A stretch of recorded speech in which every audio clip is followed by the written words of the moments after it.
The sun was up so high when I waked that I judged it was after 8 o'clock. I laid there in the grass and the cool shade thinking about things, and feeling rested and Ruther comfortable and satisfied.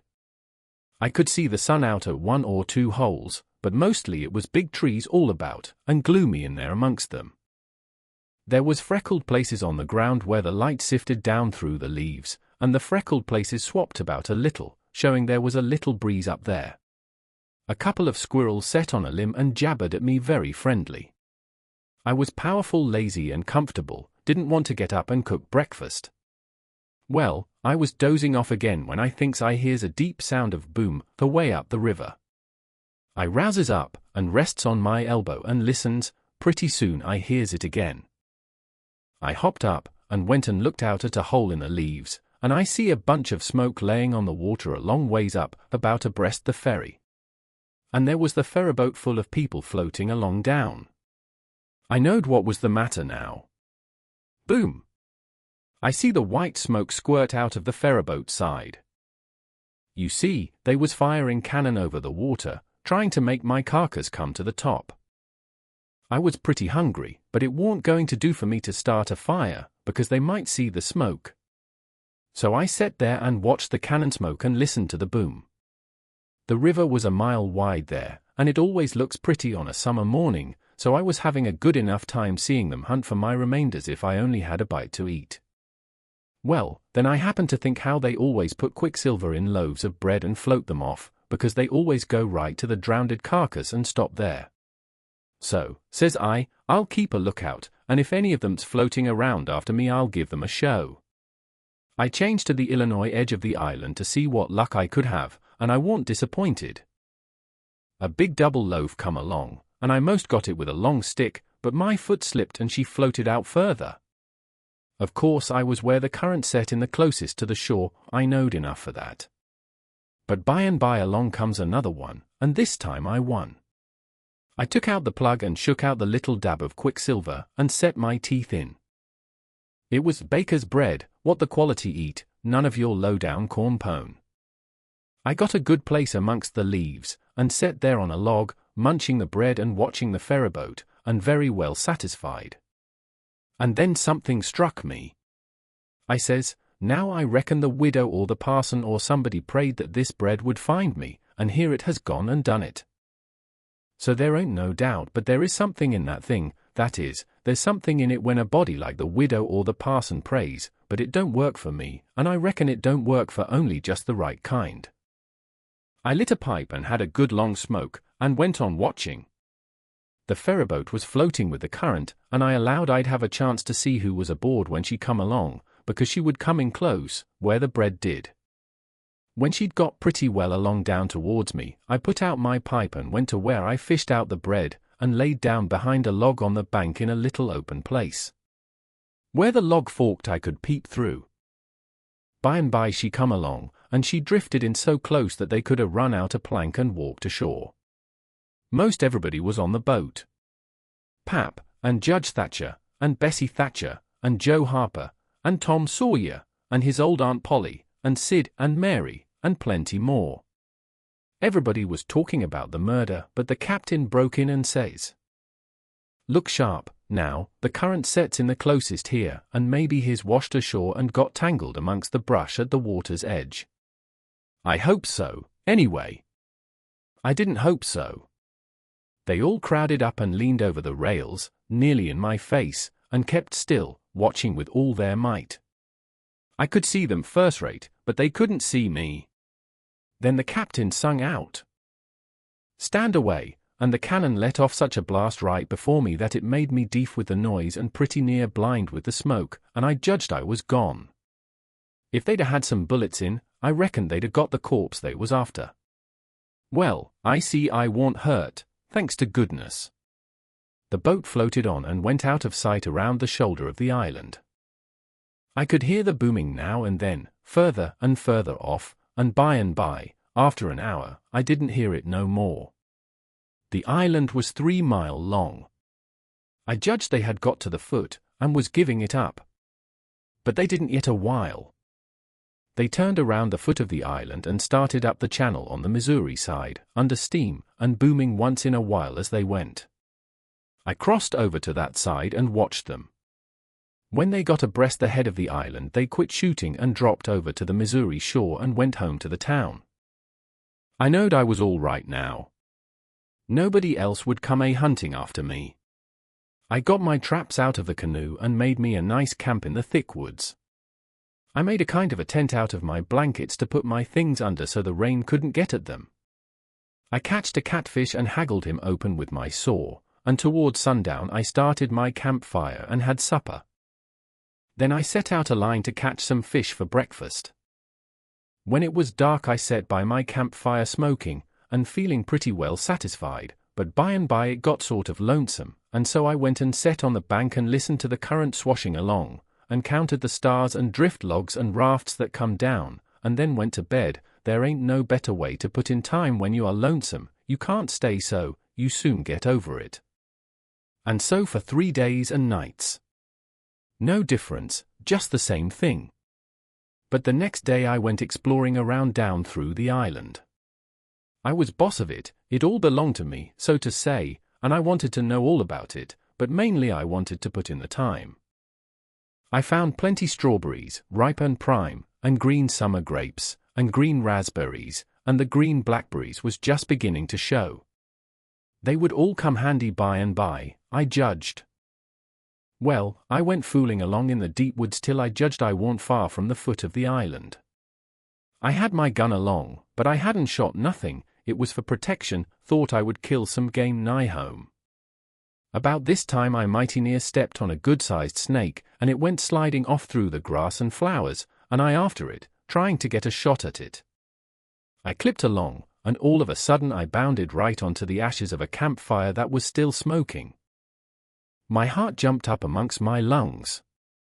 I never waited for to look further, but uncocked my gun and went sneaking back on my tiptoes as fast as ever I could.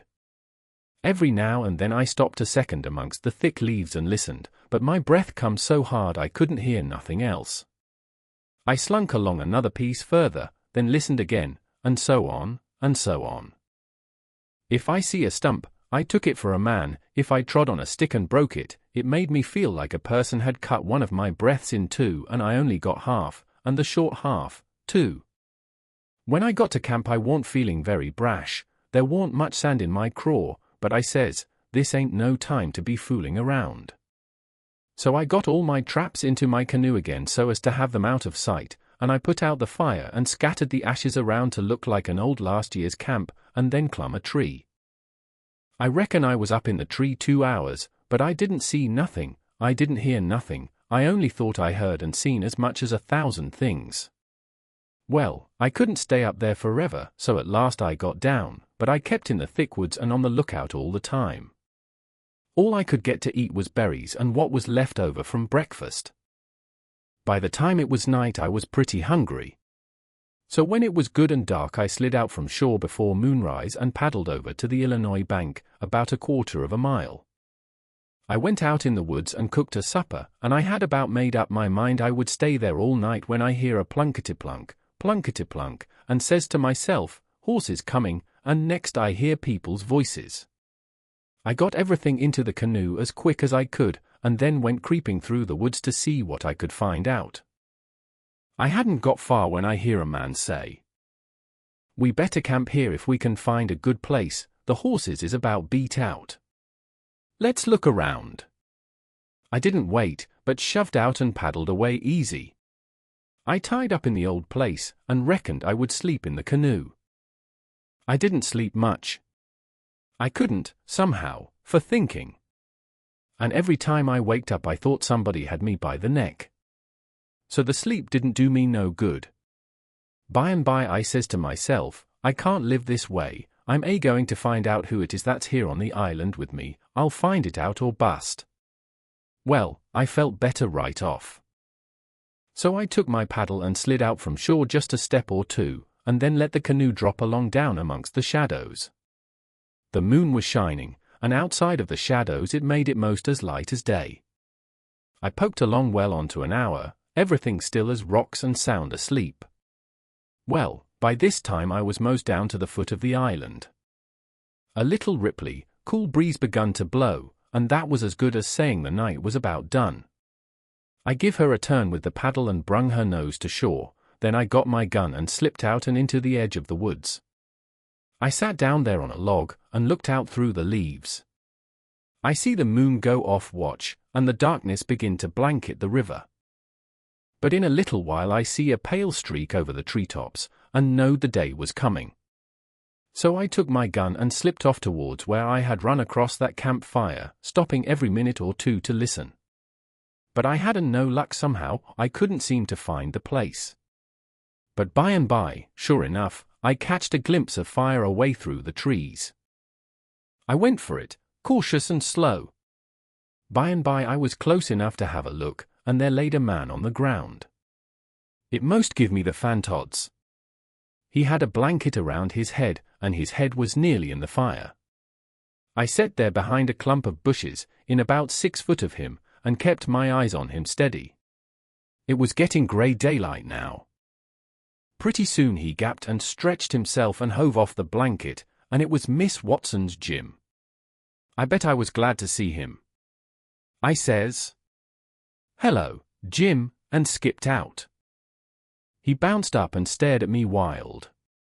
Then he drops down on his knees, and puts his hands together and says, "Don't hurt me, don't. I hain't ever done no harm to a goes. I always like dead people, done all I could for 'em. You go git in de river agin, why you belongs, don't do nuffin to ole Jim, at a use all as yo friend a dot." Well, I warn't long making him understand I warn't dead. I was ever so glad to see Jim. I warn't lonesome now. I told him I warn't afraid of him telling the people where I was. I talked along, but he only sat there and looked at me, never said nothing. Then I says, "It's good daylight. Let's get breakfast. Make up your campfire good. What's to use a markinch up to campfire to cook strawberries in sich truck? But you got a gun, hain't you? Den we kin git somethin' better den strawberries." "Strawberries and such truck," I says. "Is that what you live on?" "I couldn't git nuffin' else," he says. "Why, how long you been on the island, Jim?" "I come here de night arter you's killed." "What, all that time?" "Yes, indeedy." "And ain't you had nothing but that kind of rubbish to eat?" "No, saw, nuffin' else." "Well, you must be most starved, ain't you?" "I reckon I could eat a hoss." "I think I could." "How long you been on der island?" "Since the night I got killed." "No. Why, what has you lived on?" "But you've got a gun." "Oh, yes, you got a gun." "That's good. Now you kill somethin' I'll make up to fire." So we went over to where the canoe was, and while he built a fire in a grassy open place amongst the trees, I fetched meal and bacon and coffee pot and frying pan, and sugar and tin cups, and the nigger was set back considerable, because he reckoned it was all done with witchcraft. I catched a good big catfish, too, and Jim cleaned him with his knife, and fried him. When breakfast was ready we lolled on the grass and eat it smoking hot. Jim laid it in with all his might, for he was most about starved. Then when we had got pretty well stuffed, we laid off and lazied. By and by Jim says, "But looky here, Huck, who was it that you killed in that shanty if it warn't you?" Then I told him the whole thing, and he said it was smart. He said Tom Sawyer couldn't get up no better plan than what I had. Then I says, "How do you come to be here, Jim, and how do you get here?" He looked pretty uneasy, and didn't say nothing for a minute. Then he says, "Maybe I better not tell." "Why, Jim?" "Well, dey's reasons." "But you wouldn't tell on me if I used to tell you, would you, Huck?" "Blamed if I would, Jim." "Well, I believe you, Huck." I run off. "Jim!" But mind, you said you wouldna tell, you said you wouldna tell, Huck. Well, I did. I said I wouldn't, and I'll stick to it. Honest Injun, I will. People would call me a low-down abolitionist and despise me for keeping mum, but that don't make no difference. I ain't going to tell, and I ain't going back there, anyways. So, now, let's know all about it. Well, you see, it usie dis way. Ole missus, that's Miss Watson, she pecks on me all the time, treats me pooty rough, but she allers said she wouldn't sell me down to Orleans. But I noticed dey was a nigger trade around the place considerable lately, I begin to git oniazy. Well, one night I creeps to de dude pooty late, de dude warn't quite shet, I hear old missus tell de widder she gwin to sell me down to Orleans, but she didn't want to, but she could git $800 for me, it usie sich a big stack o' her money she couldn't resist. De widder she tried to git her to say she wouldn't do it, but I never waited to hear the rest. I lit out mighty quick, I tell you. I tuck out shin down de hill, spect to steal a skift long de show SOMers, bove de town, but dey was people stirring yit, so I hid in de ole tumble-down cooper shop on de bank to wait for everybody to goes away. Well, I was dar all night. Dey was somebody round all de time. Long about 6 in de morning, a skifts begin to go by, bout 8 or 9 every skift that went long was talking about how yos pap come over to de town say you's killed. Dese last skifts was full os ladies gentlemen goin' over for to see de place. Sometimes dey'd pull up at de show take a rest before the day started across, so by de talk I got to know all bout de killin'. I usie powerful sorry you's killed, Huck, but I ain't no mower now. I laid dar under de shavins all day. I usie hungry, but I warn't afeard, becase I knowed ole missus de widder was goin' to start to de camp meetin' right arter breakfast be gone all day, dey knows I goes off wid de cattles bout daylight, so dey wouldn't spect to see me round at a place, so dey wouldna miss me tell arter dark in de evening. De youth servants wouldna miss me, case dey'd shin out take holiday soon as de ole folks usie out and away. Well, when it come dark I tuck out up de river road, went about 2 mile or more to whar dey warn't no houses. I'd made up my mind about what I's agwine to do. You see, ef I kept on trying to git away afoot, de dogs you'd track me, ef I stole a skift to cross over, dey'd miss that skift, you see. Dey'd know 'bout whar I'd land on de youth side, whar to pick up my track. So I says, a raff is what I's arter, it don't make no track. I see a light coming round a de peant by maybe, so I wade in shove a log ahead od me swum more halfway across de river, got in amongst de driftwood, kept my head down low, kinda swum agin de current tell de raff come along. Den I swum to de stern at tuck a holt. It clouded up a usie pooty dark for a little while. So I clum up laid down on de planks. De men usie all the way yonder in de middle, whar de lantern was.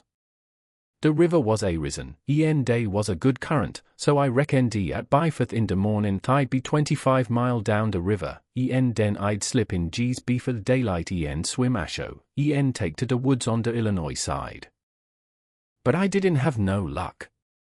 When we usie mows down to de head of de island a man begin to come aft with de lantern, I see it warn't no use fur to wait, so I slid overboard struck out fur de island. Well, I had a notion I could lan a mows anyways, but I couldn't, bank too bluff. I usie mows to de foot of de island before I found a good place. I went into de woods jed I wouldn't fool with raffs no mo, long as dey moved a lantern round so. I had my pipe a plug a dog leg, some matches in my cap, dey warn't wet, so I usie all right. And so you ain't had no meat nor bread to eat all this time? Why didn't you get mud turkles? How you gwin to git wem? You can't slip up on grab 'em, how's a body gwin to hit 'em wid a rock? How could a body do it in de night? I want Gwyn to show myself on the bank in the daytime. Well, that's so.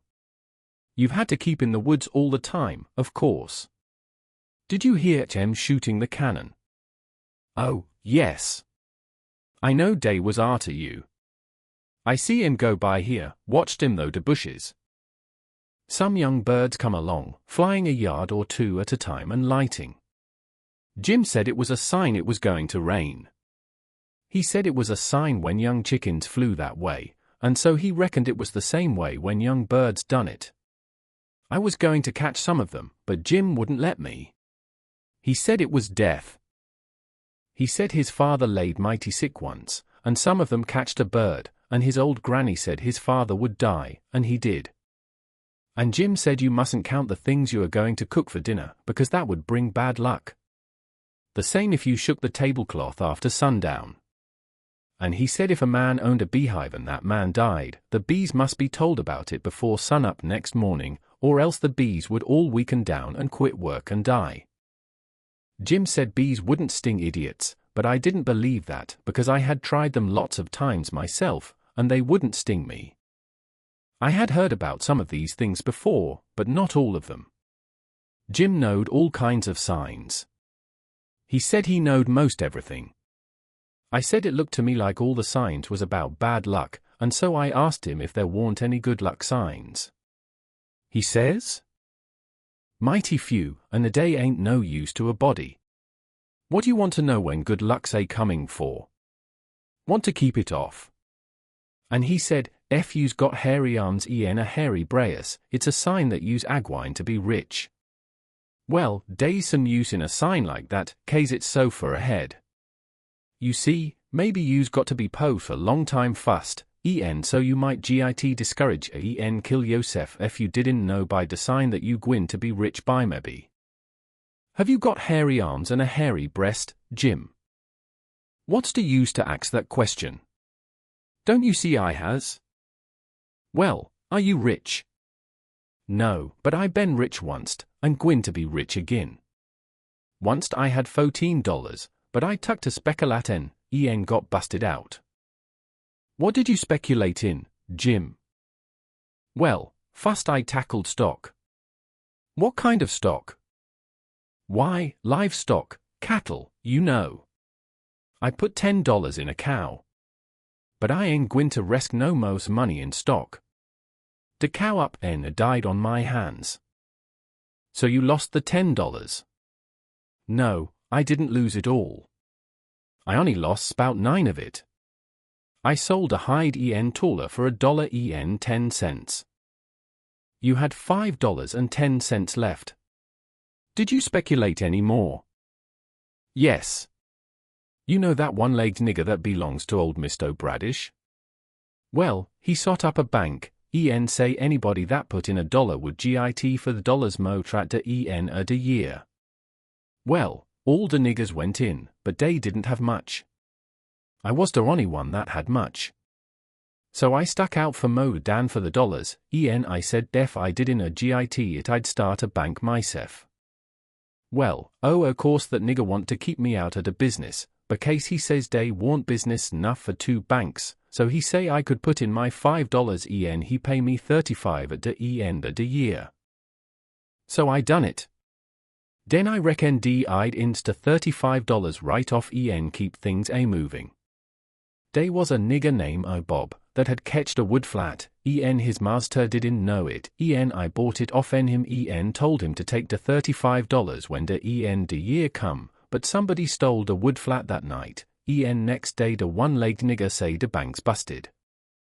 So they didn't a none uvs git no money. What did you do with the 10 cents, Jim? Well, I usually gwin to spend it, but I had a dream, the dream told me to give it to a nigger named Balaam, Balaam's as they call him for short, his one a dem chuckleheads, you know. But his lucky, they say, I warn't lucky. The dream say let Balaam insta 10 cents he'd make a raise for me. Well, Balaam he tucked the money, when he was in church he heard the preacher say that whoever give to the poor lend to the Lord, bound to git his money back 100 times. So Balaam he tuck en give to 10 cents to depo, en laid low to see what was gwin to come of it. Well, what did come of it, Jim? Nuffin never come of it. I couldn't manage to collect that money no way, en Balaam he couldn't. I ain't gwin to lend no more money doubt I see the security. Bound that a git yoa money back 100 times, the preacher says. If I could git the 10 cents back, I'd call it squaw, en be glad at a chanced. Well, it's all right anyway, Jim, long as you're going to be rich again sometime or other. Yes, en I's rich now, come to look at it. I owns myself, en I's worth $800. I wished I had the money, I would no want no mo.